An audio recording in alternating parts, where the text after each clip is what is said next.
ஓசூர் அருகே கள்ளக்காதலை கண்டித்த கணவனை ஆண் நண்பருடன் இணைந்து கழுத்தறுத்து கொலை செய்த மனைவி.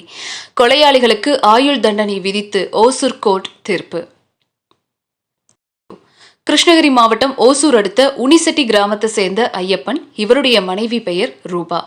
ஐயப்பன் காய்கறி வியாபாரியா இருந்த நிலையில அவரோடு உதவியா பணியாற்றி வந்த மஞ்சுகுரிய சேர்ந்த தங்கமணி அப்படின்றவரோட ரூபாவுக்கு கள்ளக்காதல் ஏற்பட்டிருக்கு.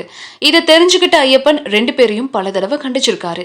2021 குடிபோதையில ஐயப்பன் தன்னைத்தானே கழுத்தறுத்துக்கிட்டு தற்கொலை செஞ்சதா ரூபா கூறிய நிலையில தேன்கனிக்கோட்டை போலீசார் விசாரணை நடத்தியப்போ ரூபா தங்கமணி ரெண்டு பேரும் ஐயப்பனை கழுத்தறுத்து கொலை செஞ்சு நாடகம் ஆடியது கண்டுபிடிக்கப்பட்டிருக்கு.